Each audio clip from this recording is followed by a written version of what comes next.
Hey, I don't know how many of you out there have a tattoo, but here's my first tattoo. It says 99 for one. Ignore the part on the bottom from the Disney Maui cartoon. But actually, everybody that has ink usually has story behind the ink, right? There's always something. Even if you had a few too many drinks at Old Ox and then ended up with a tattoo the next morning, that's a story in itself, right? And so I'd like to tell you the 8 to 10 minute version of my tattoo, 99 for one. There's a long version of it on Amazon, but this is the quick version. I suppose it started about 2015. I got a call from my best friend that I grew up with. His mom called me and said, Ed is homeless.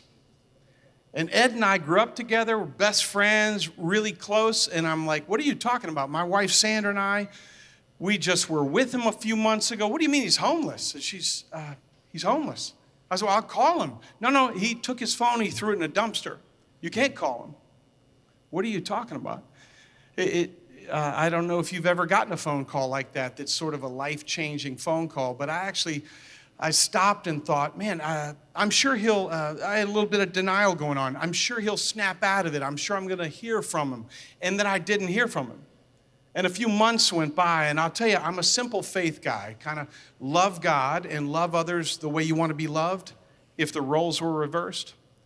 So the thought that kept going through my mind was, if I were homeless, how would I want to be loved?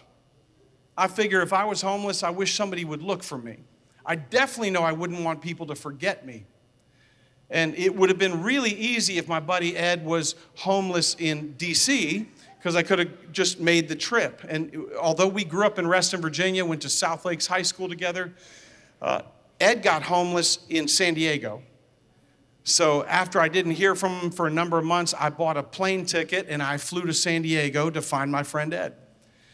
I got a little hotel room and I went out every day and I showed his photo, and I thought, I am going to go to the park where all the homeless people hang out, right? He's got to be there. I'm going to find him. We're going to sit, have a conversation on the bench, and Ed's coming home, right?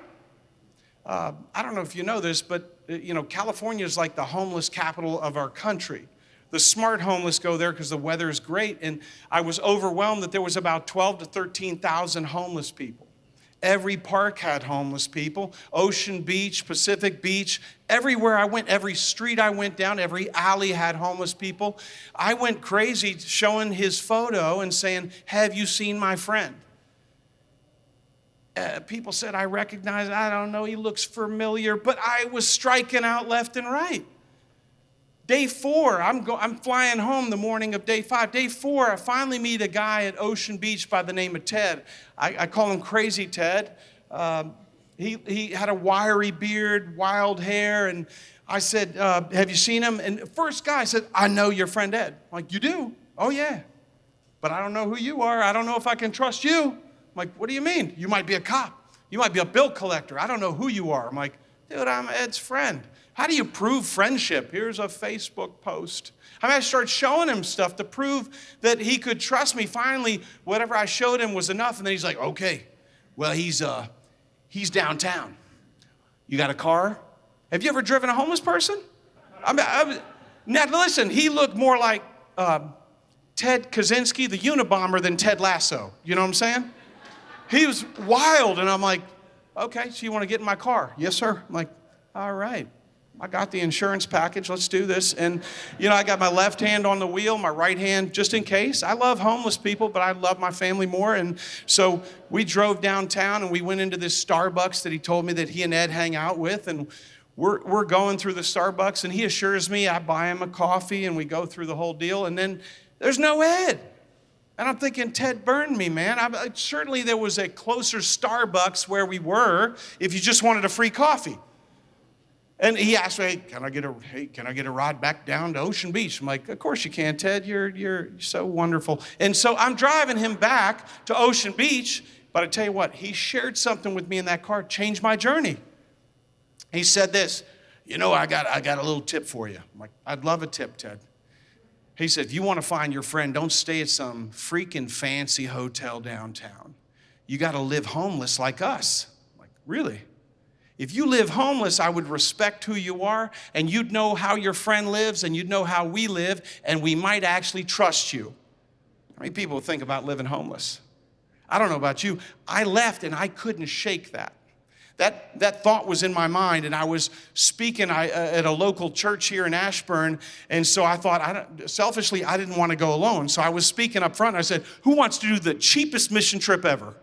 We're going to live homeless in San Diego. It's going to be awesome. Who's in? I'm like, you don't get a lot of hands. I'll wait for hands. And nobody. I tell you what, 2 guys came to me after, said, I'll do it. One of them's here tonight. Where's Steve? Raise your hand, Steve. This guy. Now, Steve does not make a profession going after homeless people. He actually runs Bowman Heating and Air Conditioning. If you need HVAC, he's here. But he was willing to take a week off and say, I'll come with you.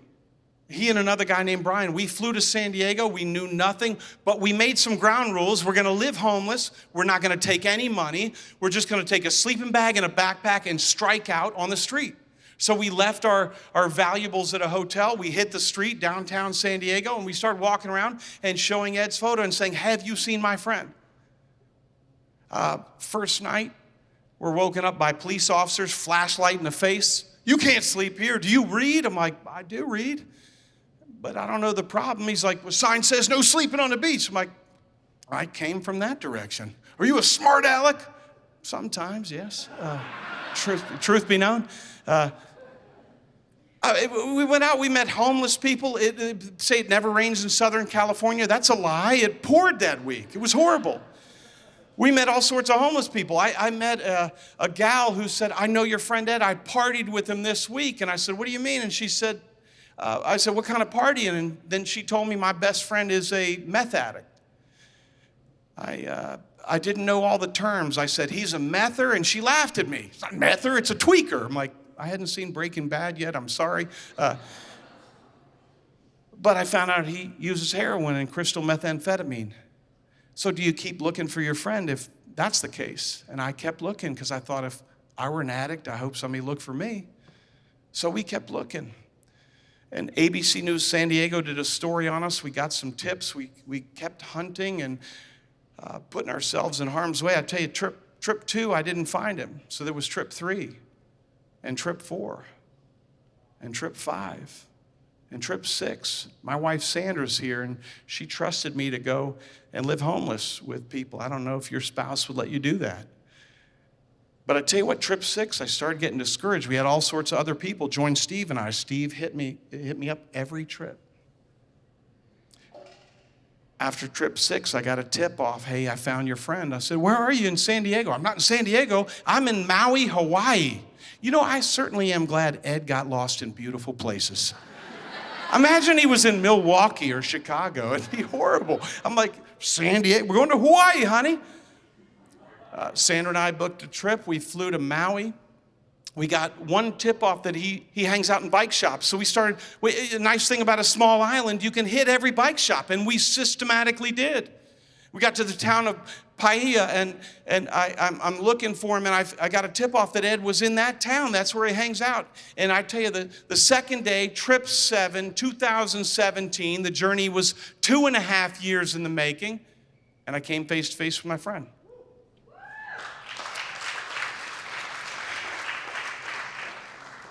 But you see, I'd done a little research, and a meth addict actually has some paranoia and other stuff going on, probably a whole lot of shame. I wasn't sure how he would react, but my wife Sandra saw him first, and we both approached him in a park, and I said, hey, Ed, how you doing? I tried to play it easy, like, hey, what's up? So weird running into you here.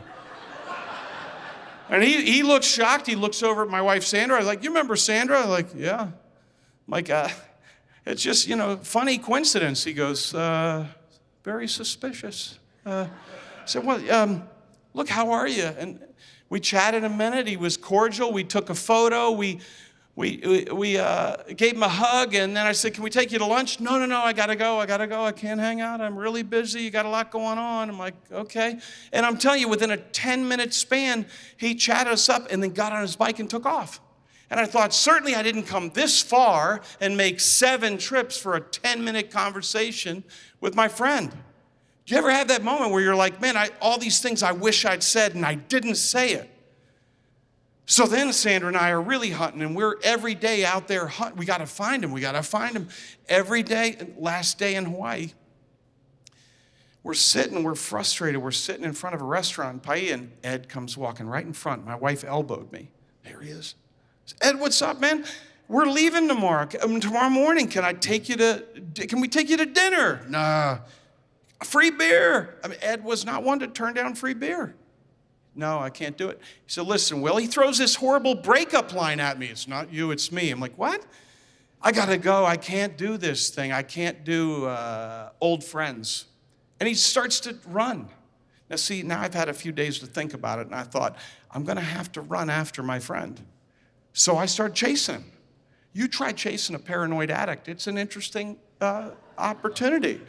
He ran across a busy street with traffic. We're getting honked at. I'm waving. He's like, stop following me. I'm like, it's like, I tried to make it lighthearted. Is this like tag when we were growing up? This is fun. He's running through a parking lot. I'm running through a parking lot. He runs up this street in Paia. And here's the disconcerting part. I try to work out. He's outrunning me. I'm like, how is the drug addict outrun me? I'm pissed. I'm running up a hill, and he's like, distancing himself. I actually prayed a prayer right then. I remember it. I was like, God, make me fast. I think you did that in the Bible. You could do that now. A thought went through my mind. How many trips have I made for Ed? How many miles have I flown? How many steps have I walked? Steve and I'm competitive. We always kept track of steps. We would have teams go out looking for Ed. I'm like, who got the most steps today? It matters that we find Ed, but it also matters who gets the most steps. I'm running up the hill. God, make me quick. And I didn't get faster. I didn't find bionic power. But I tell you what, I got to the top of the street that turned right to Baldwin, where Ed was out of sight now. And I realized there's my rental car, and the keys are in my pocket. So I guess God made me fast. Because I jumped in my car, and I started driving up the street. And I came around the next bend, and there's Ed hitchhiking. And he's never thinking, I'm going to be in the car, so I slowed down. Do you need a lift? He walked over, started to open the door, then he saw it's me. He's like, Will, what are you doing? I'm like, Ed, he's like, you got to back off. And I said, I just need you to listen for a minute.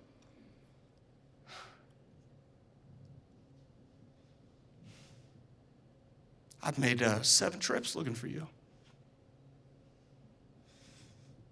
I love you. Your family loves you. I know about the drugs. If it's shame, let it go.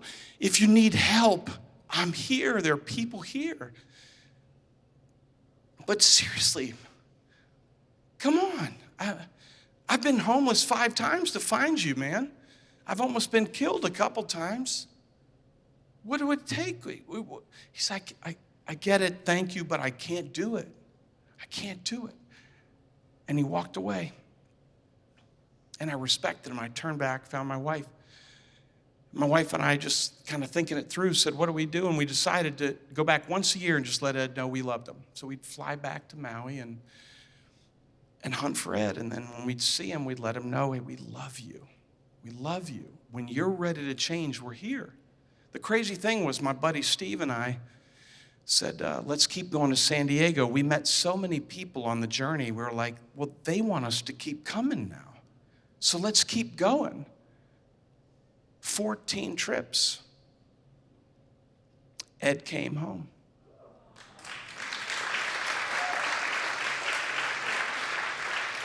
Over 36 people joined us on these trips. Ed has been sober and clean off drugs for over a year and 4 months.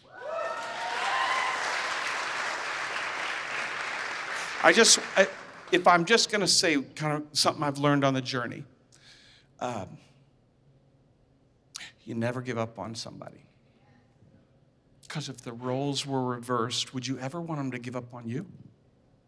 I mean, golden rule, loving our neighbor the way we would want to be loved if the roles were reversed, correct? I'd say something else. Whenever we went out to find Ed, Steve and I felt like it's wrong, it's rude to let's not use people to find Ed. That feels wrong. It feels selfish. When we ask somebody, have you seen Ed? after they tell us what they know, let's stop and say, what's your story? We were never in a hurry. We didn't bring watches because I didn't want it to get stolen.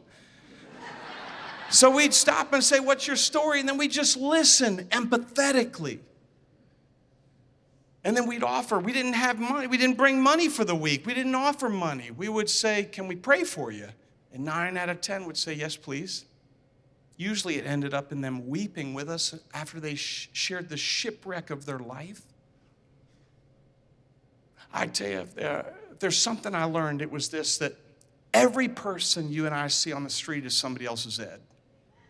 It's somebody's brother or sister, their mother, their daughter, their cousin, their friend. And if you treat them with dignity, I'm saying you don't just give them $5. They will probably spend it on drugs, it's true. But you don't give them a sandwich either, because that's transactional. You know what you do? You say, let's go have a meal together. I'll treat you, I'm buying. You order off the menu what you like. I won't assume what sandwich you enjoy. And then when you sit down to a meal with them, say, what's your story? And listen. Because any one of us could be in that place if the roles were reversed. Thank you for listening.